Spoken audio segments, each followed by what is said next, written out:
Another big day on the stock market and a new retirement boost for American 401ks. The Dow closing up another 70 points, the highest closing since the rise in October 2007 before the recession hit. But this time, will that surge last? ABC's David Muir is here. David. Diane, the biggest exhaling today after the markets could be coming from American baby boomers so close to retirement, but then suddenly watching their retirement dreams vanish. So tonight, with this giant market rebound, we wanted to know who's benefiting, the corporations or some of the same baby boomers who you met right on this broadcast benefiting too. Tonight, the Dow at its highest close since before the financial collapse. The S&P soaring, the longest winning streak in nearly a decade.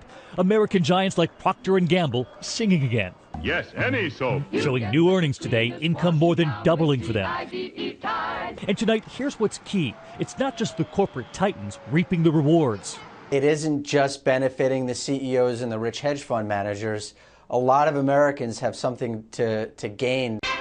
Growth in the market finally helping those American baby boomers. Every day, 11,000 of them turning 65. And now they're recovering that lost ground in their 401ks. Why is the market on a tear? Economists telling us the election is over, the fiscal cliff crisis over too, that debt ceiling battle pushed off. Congress finally hearing the frustration we've been hearing on the trading floor for months. People in this industry, people outside of the industry, people on Main Street, people walking down Main Street, they're just frustrated. Frustrated because that gridlock had a lock on the stock market too. But tonight, for many of those boomers and so many Americans, finally what appears to be a solid recovery. These worst case scenarios that people were looking at in 2008, they can start to say, all right, we're not going to go there. Couples like John and Jeanette Urbaum near Kansas City, Kansas, who you first met on World News 2 years ago. John had just turned 60, Jeanette about to, and John, a manufacturing sales rep, was planning to work another 5 years because of the market. Their retirement dreams had grown a lot simpler since that wedding day, their only trips to visit their granddaughter Olivia. But when we checked back in today... Since we last interviewed you in April of 2011, how much has your 401k recovered? It's gone up about 30%, David.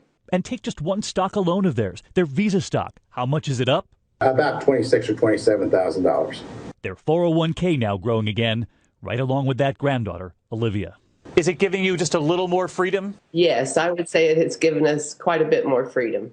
Great to see. Olivia is growing along with the 401ks finally for the baby boomers who had to replan in the middle of this recession. And other big news today, Apple no longer number one in the world? Yeah, it had been the number one valued publicly traded company. They held the title for a year. They lost it to Exxon today, and pretty timely, Diane. New clips came out of Ashton Kutcher, who's going to be playing the role of Steve Jobs in that new biopic.